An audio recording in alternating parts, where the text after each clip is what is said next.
Hello, Mr. Rubino. Welcome to my channel. Jorn, it's great to meet you. Yeah, it is a great pleasure that you are here on my channel. It's a great honor for me. I have read in the past a lot of your videos. I really like to watch it, and I have also read your book.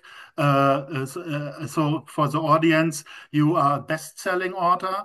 Author, you have already in 2004 wrote the book "The Collapse of the Dollar" and how to benefit from that. And maybe you want to add something to that and tell us a little bit more about you for the audience. Yeah, now I have a newsletter on Substack Hmm. that is where I do most of my writing, and it's aimed at giving people resilience. In other words, actionable advice for how to get through what's going to be a big financial crisis. We have crazy times coming, but there are lots of things we can do to prepare for it, and so that's what I write about most of the time now. Yeah, yeah. In early times, I think you had also a website, but now you're more focused on the Substack link. Yeah. Yeah, Yes. great to hear. So I will also put it in the description so that the people can also read about more of you. Yeah, as you know, I'm focused on gold stocks. I have a gold stock report. And so my first question, of course, is do you have any exploration why junior gold and silver stocks are at a 50 years low, while gold is at an all-time low? High? Well, Yeah. Mhm. yeah. So let me start by saying that if 3 years ago you had told me that gold was going to $3,000 an ounce in US dollars, I would have mortgaged my house, raided my kids' trust fund, borrowed money from my friends. I would have done anything to get as much money as possible and throw it all at the gold mining stocks. Because I thought with $3,000 gold, anything in that space, any miner in the gold space would be a 10 bagger. And it didn't happen. Gold went to $3,000 an ounce. And the bigger miners are starting to do better now. Those stocks are starting to rise, but a lot of the juniors and the explorers have not really, they're not even up during the time that gold went from $1,500 an ounce to 3,000. Um, and a big part of the reason for that is that mining costs went up initially as much as gold went up. Oil got more expensive and labor was scarce and very expensive. So miners didn't actually make more money early on when gold was rising because their costs were going up enough to offset that. And it's only recently that gold has gone up enough to more than offset the increase in mining costs and allowed some of the big miners to put up good numbers. Right now, the big gold miners are almost the only sector in the entire stock market universe that is putting up really good year over year comparisons. And that's starting to light a fire under their stocks. So the way it normally goes when you have a precious metals bull market and the stocks are going up, people buy the big ones first. They buy the ones whose names they know.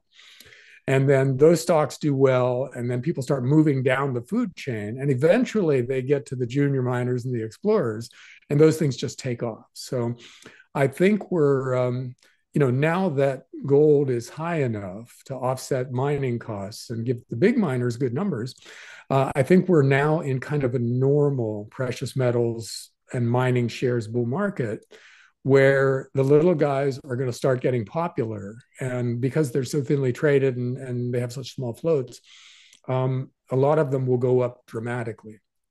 But again, only the highest quality ones, though. 90% of the world's mining explorers never make any money at all. But the other 10% can make phenomenal amounts of money. So you want to be able to judge who's good and who's not in that space and just buy the really high quality players. And I think we're headed that way. So I think the next couple of years are going to be a lot of fun for your clients, especially people that you put into these stocks. I hope also, yeah, because I mean we have some success story, and also it begins to rise, and I think it also depends a little bit on silver, because silver so far has disappointed. We are far away from the all-time high, and gold is three times of the all-time high of 1980. And I think there's a lot of to catch up. And I have the feeling if this kind of silver price suppression will come to an end, this somehow depends together with the gold stocks, and probably then the rise, if silver goes to $50, something like that, then really energy and a lot of money comes into the sector. Would you agree on that? Does it also depends on silver? Oh, yeah, I think silver is an important part of the story. And what makes silver so interesting is that it's an industrial commodity that's desperately needed by a lot of industries. It's already in a deficit. In other words, solar panel makers and missile makers and lots of other industries that use silver now use more silver than the world's silver mines produce. So that alone would give silver a really good profile, because eventually a deficit turns into a shortage, which turns into panic buying. So silver, even if it wasn't a monetary metal, would be a buy right now. It would be a good thing to own. But the fact that it's a monetary metal makes it even more interesting, because silver historically has traded within a range relative to gold. There's a thing called the gold-silver ratio that shows how many silver ounces it takes to buy a gold ounce.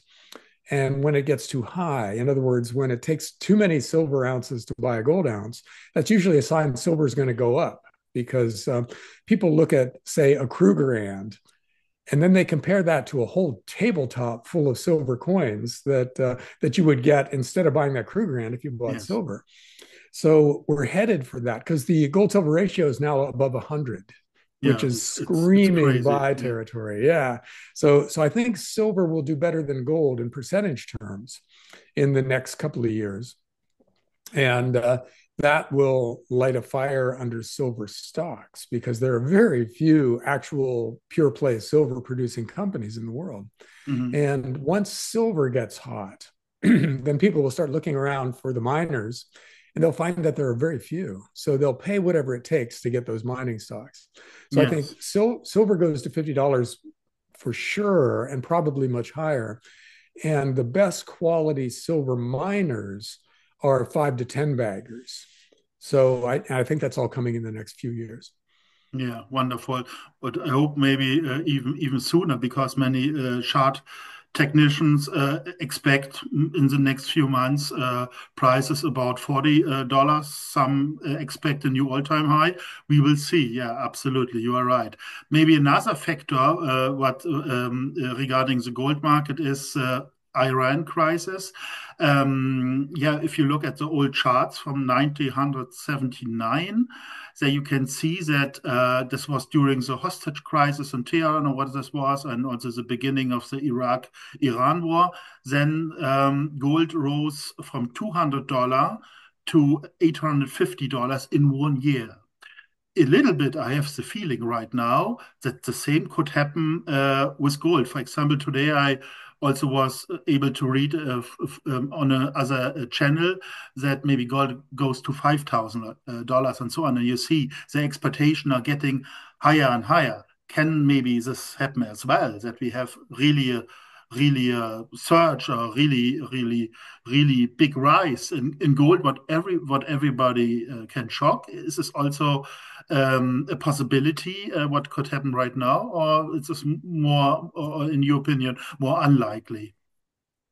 Well, I'm useless with short-term predictions. I never have any idea what's going to happen in the coming year, and every time I say something looks likely in the short term, it doesn't work. In fact, the opposite usually happens. So I think that eventually the big fiat currencies are going to fail, and they've already entered their death spiral. And that will be huge for gold and silver. And even leaving that aside, even if we don't have a gigantic currency crisis, precious metals bull markets usually end with a parabolic run, where for a year or two, they just go straight up. And, when if that happens in addition to the run we've already seen in gold, then yeah, 5,000, 8,000, $10,000 an ounce are all conceivable. And Mhm. that would take silver up to two or three or $500 an ounce, depending on the gold silver ratio. So we would see a huge rise in both precious metals and the miners that are associated with them, and I think that that's highly likely at some point in this process, just because the dollar and the euro and the yen are being so horrendously mismanaged that their value is just going to fall off the table at some point. I just don't know when it is. I don't know whether it's in late 2025 or 2028 or whatever. I wouldn't make any predictions about the timing of this stuff, but I think the process is now in gear.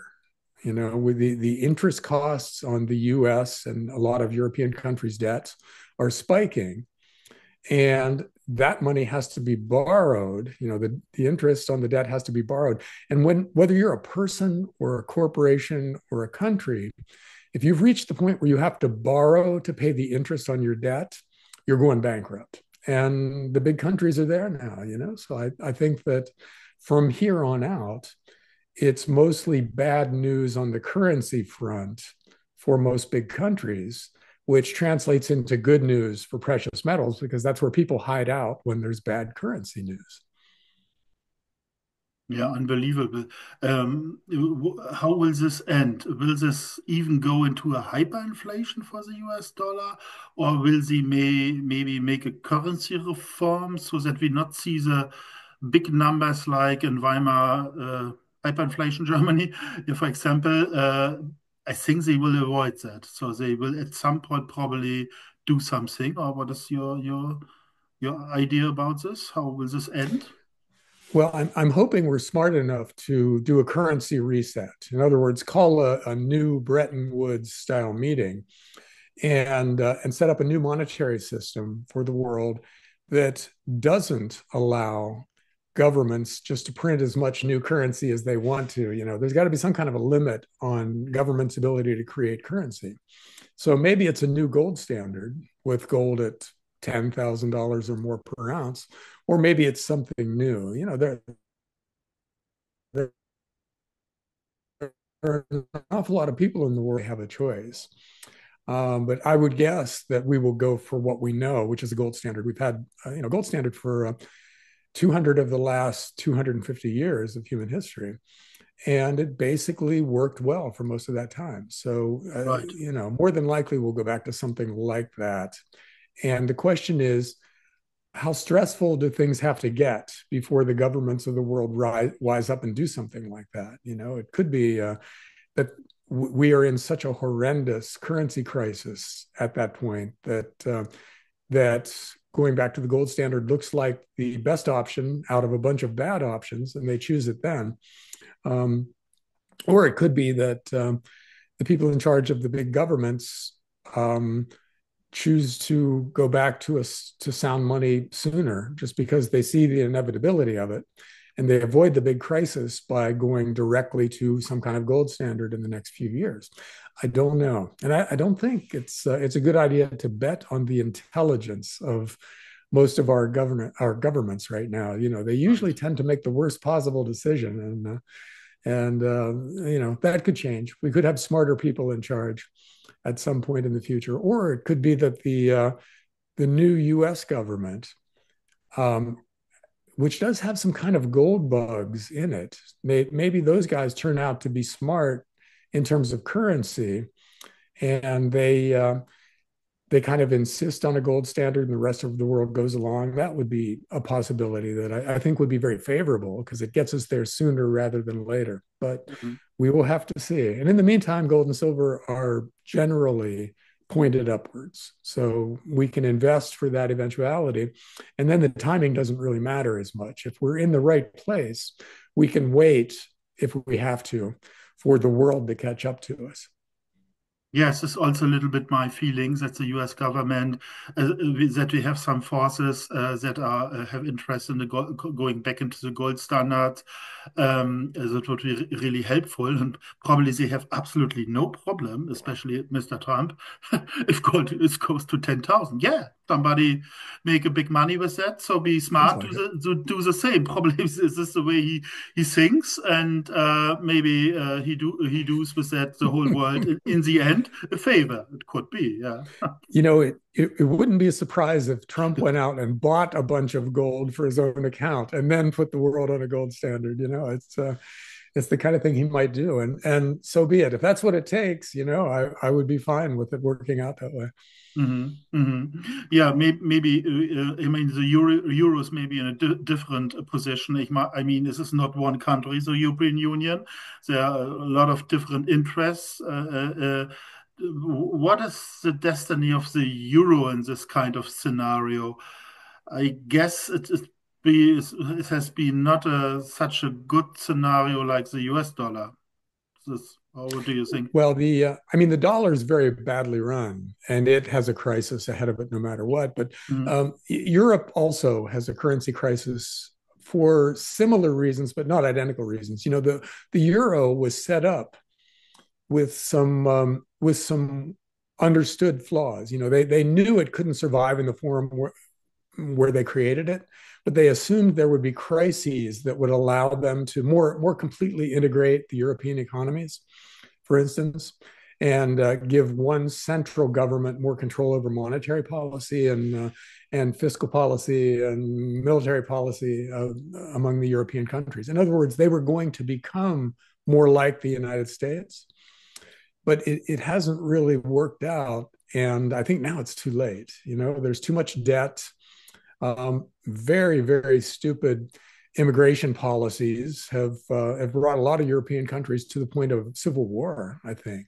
Britain almost certainly, yeah, and Britain, yeah. maybe Germany, maybe France. I think that there's so much internal turmoil that really has nothing to do with the euro, but that affects the euro. That it's going to be very tough for Europe to maintain a common currency in its current form without having a big currency crisis that forces them to do something else. It's completely possible that the Eurozone just breaks up, that some of the countries leave because they can't function in a relatively strong currency environment.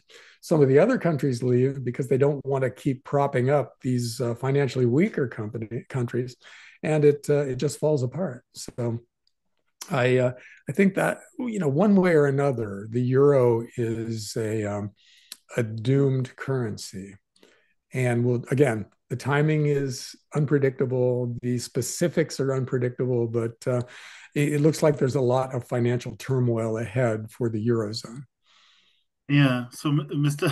Rubino, that I feel, I think in the year 2001 when the euro was introduced, it was absolutely the people, the most I know, were against this. Originally being from East Germany, we had the East Mark, so we were quite happy when we had the D-Mark, and there was some positive motion about this. People also made the reforms because, oh, finally we get a stable currency like the German marks. So they were very happy. And then after 10 years, the price of the reunification came in, the euro. Yeah, fantastic. Yeah. Mm-hmm. So, yes, the euro never loved. So it was against our will. So was my feeling. And now we were right. So now the consequences we will pay in the next few years. Yeah. I agree. Yeah, I agree. Unbelievable. What brings me to the next question. You mentioned in the regarding Europe, regarding the European countries about potential civil war, unrest, this kind of stuff. What would you, for example, Germans, right now many Germans leaving Germany for a better life. Many go to Switzerland, where I also went for a year before. Other go to Dubai, maybe other go to South America, Paraguay. What is maybe your view on that? What would you recommend? if you want to have a good life, also in this kind of environment, if you come from Central Europe, for example, what to do, where to go, how to behave. Do you have any idea about this or any thought about this? I think it's a very tough question for people living in a country like, and I would include Britain in this whole story too, because if you're in the Yes, UK it's or if you're in yeah. Germany, or several of the other European countries, your governments have made such horrific mistakes over the last 15 or 20 years. You know, Germany closed down its nuclear power plants, replaced them with solar and wind, which aren't appropriate for Germany's climate. You know, Germany is not a windy or sunny place. And so now and they contracted with Russia for very cheap natural gas, which would have solved all their energy problems.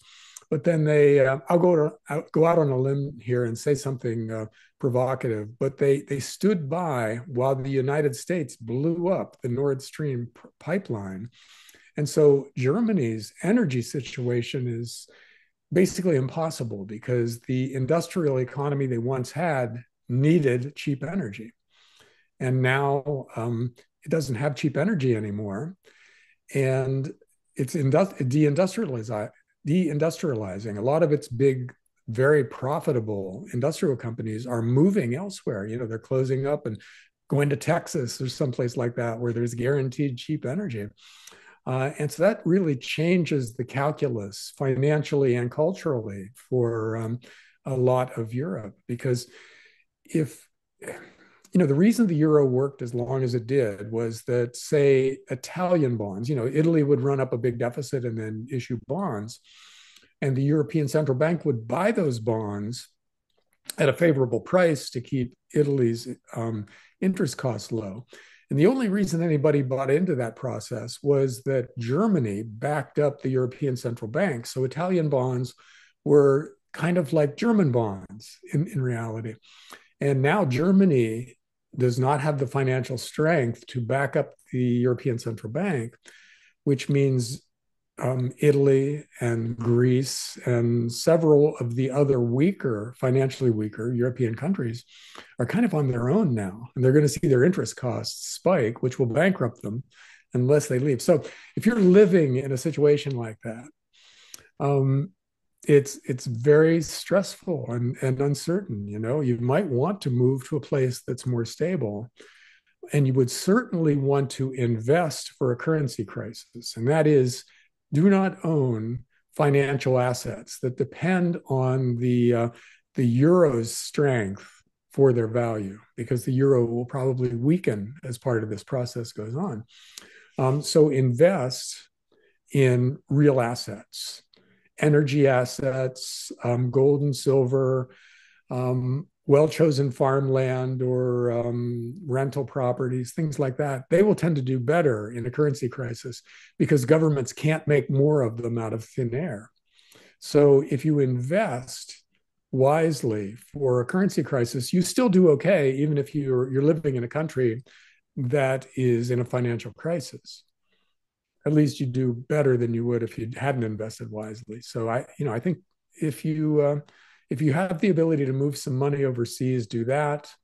If not, definitely invest your local funds for a currency crisis, which is to say, get into real assets. And you know, there's not a whole lot more you can do because in neither Europe nor the United States do we really have any control over where our politics is going. You know, it's going to go where it goes. And if we have a civil war, so be it. If we have a currency crisis, so be it. We can't stop those things from happening.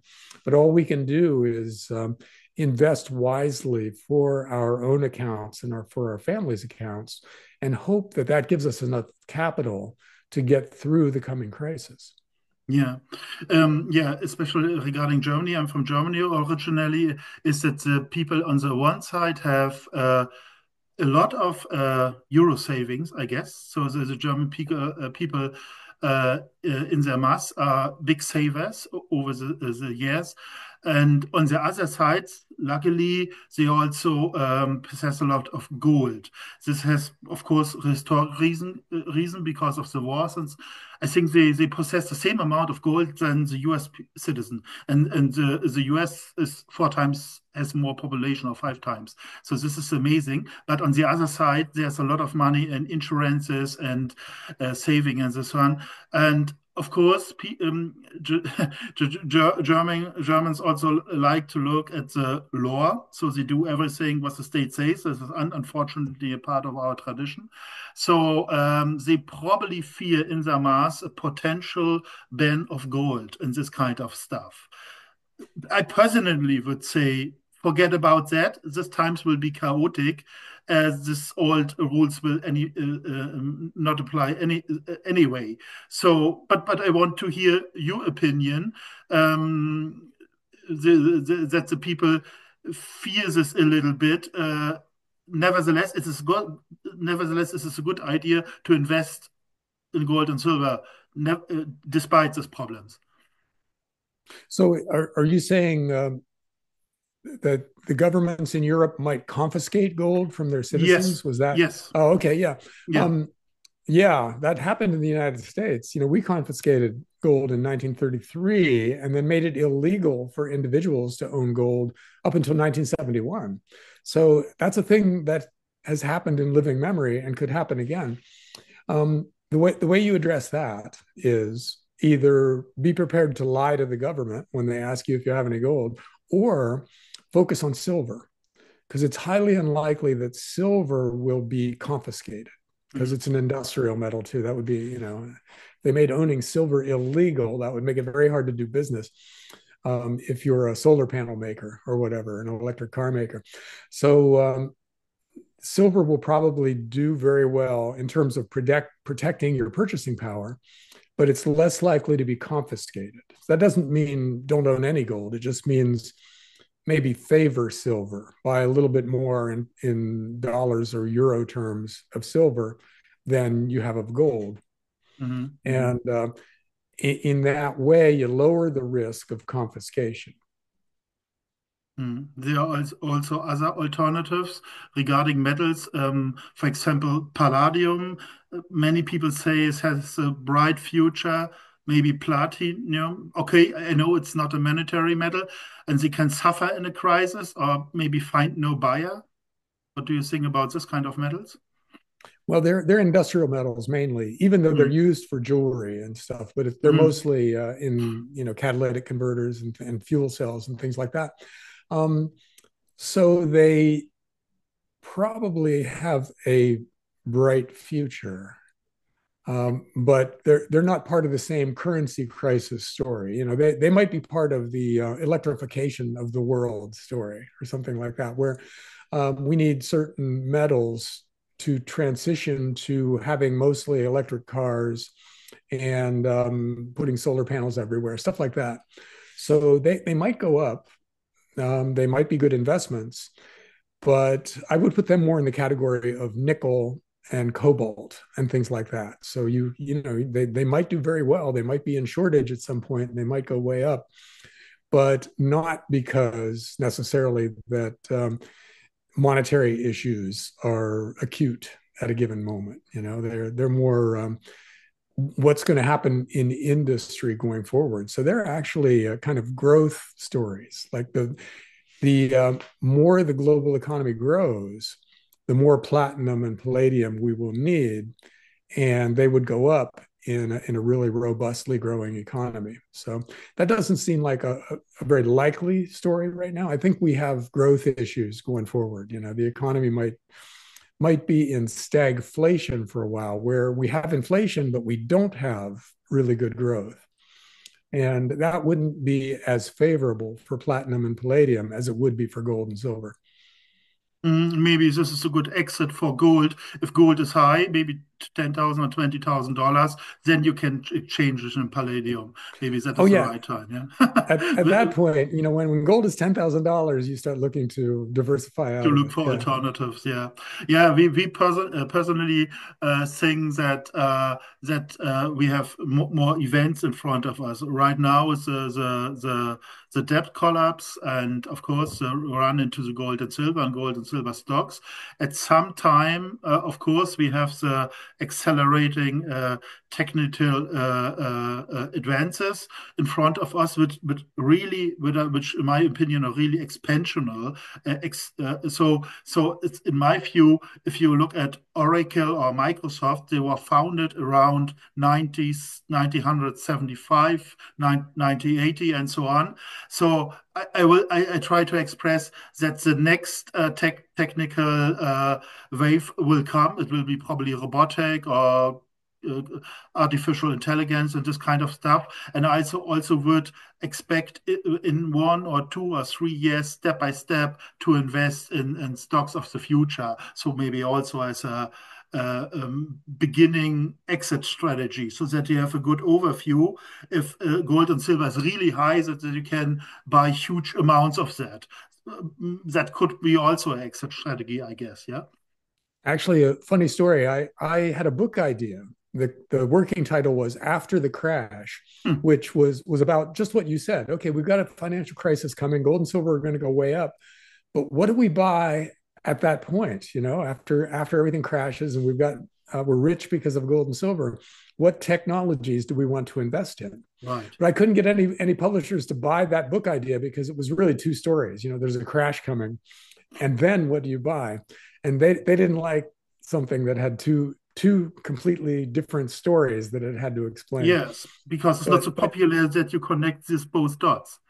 yeah, Yeah. but I think it makes sense for us as gold and silver go up for us to be looking at what kinds of growth stocks we would want to buy in the next upcycle. Yeah, Right. that's That's the why next part of the I story. mentioned Oracle and Microsoft or Apple. Mm-hmm. If you had done this, the gains from the gold stock of 1980, if you put that into Nasdaq and this kind of stuff, you would have made huge money. And if gold and silver is high, then the inflation is done. So everything was can be inflated is inflated then, and then begins the next cycle, I guess. Yeah.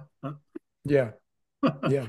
There's Yeah. always a cycle. Yeah, Yeah. yeah, it is. So, and we really try to connect this kind of stuff. And this means we put it in our videos sometimes. For example, if you right now have 100 euros, and maybe you make a 20 or 10 bagger with a gold stock, and of course you are unsecure about environment in your country and this kind of stuff, then you put it into gold and silver, waiting until the dust has settled, and then you reinvest in this kind of stocks, and maybe they go up 20 times, and the gold and silver has also risen 5 times. This is a factor of what we have, it's 2000. So you can make your 20 times multiply with 5 times, multiply with 20 times is 2000. And so you can, with some luck, turn every $100 right now, what is nothing, into 100 or $200,000 medium term. So it's a little bit our thought about this. I'd like to do that. Yeah. And it's not much. So you can set up this kind of event chains. I call Mm-hmm. this every day, every second day you can invest $100 in other good gold stocks, and if you not really miss the cycles, then you can do, in my view, very well. So it's also a big opportunity. I try to say it's not only gloom and doom, so it could also be very interesting for investors. The situation, Well right? said. Yeah, maybe a last question. What is your thought about Switzerland? Switzerland, was did not was involved in the both world wars. In the wars of the last century. So they had a stable currency until 1970. So it was gold backed and silver backed. Unfortunately, they gave that up. What is your thought about Switzerland? Will it be a similar success story like in the last century, or will they just affect in somehow negative way because they have given up the gold standard, because they are so close, work to go close together with the European Union? What is your view on Switzerland and the Swiss franc? Well, I think Switzerland and the franc, they're a unique story within Europe because Yeah, as a banking center, um, Switzerland tends to do well in times of turmoil. You know, the more nervous Russians and Chinese and Americans are, the more money flows into Switzerland. And so that protects the Swiss economy and the banking sector stays strong and everything. But it creates a different problem because the euro, let's say, in a time of turmoil, the euro gets less valuable, and the Swiss franc is pegged to the euro. I think it still is, right?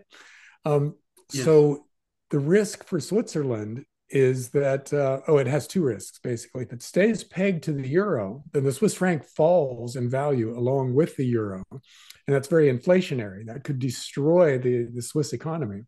But if it breaks the link between the euro and the Swiss franc, then the franc will go up in value relative to the euro, and that makes Swiss exports more expensive and harder to sell. And so it might destroy your export economy.